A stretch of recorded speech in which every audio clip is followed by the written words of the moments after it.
sobre les consultes populars del proper 13 de desembre i en la qual Esquerra Republicana, com a partit polític, fa la petició de que en aquestes consultes, primer que tot, hi hagi una alta participació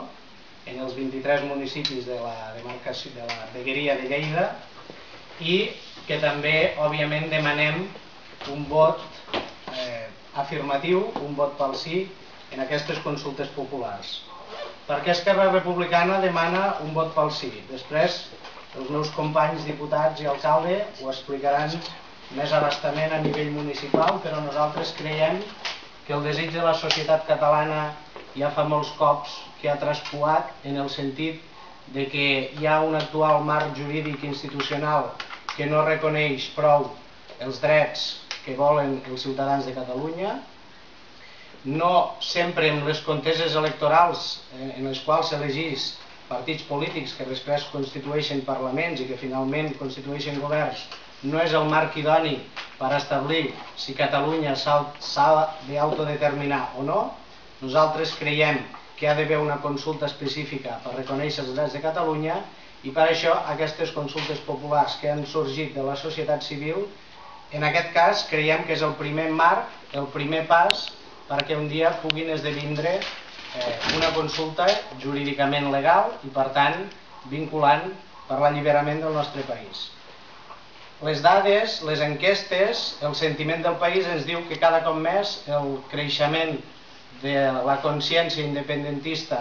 va en augment i això creiem nosaltres que és degut a diverses raons. Les raons i per les quals nosaltres creiem que majoritàriament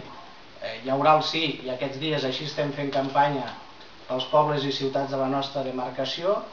és, per una banda, pel reconeixement de la nostra cultura, de la nostra llengua, de la nostra identitat, que molts cops encara no està prou reconeguda, però per una altra banda també va creixent aquest sentiment independentista que està cansat de pertànyer a l'estat espanyol per una sèrie de consideracions. Primer, per aquesta manca de respecte històric. Segon, perquè fins i tot, ara que recentment,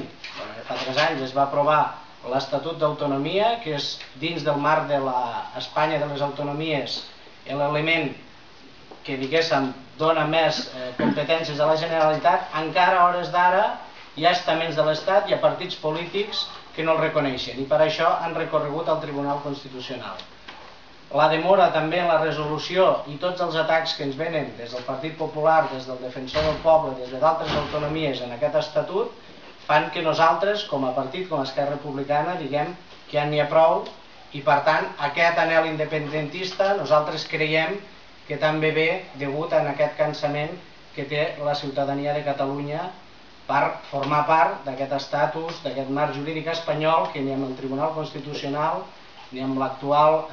establishment que hi ha no reconeix prou els drets de Catalunya.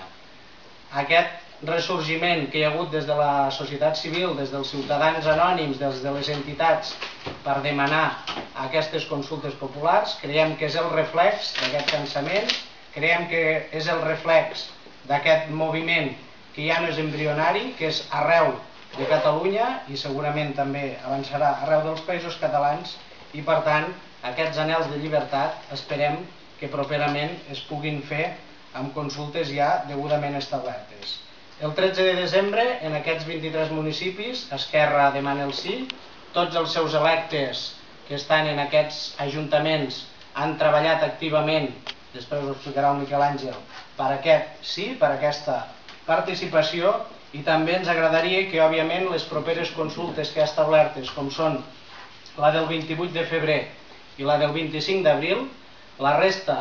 de municipis, dels 150 municipis de la vegueria de Lleida que no s'han sumat aquest 13 de desembre a les consultes, nosaltres treballarem perquè s'hi puguin sumar i aquestes consultes abastin com més municipis millor i sobretot que tots els ciutadans que nosaltres creiem que han de poder votar, que són els de 16 anys, tinguin l'origen que tinguin, si estan empadronats en aquests municipis, puguin votar en aquestes consultes populars.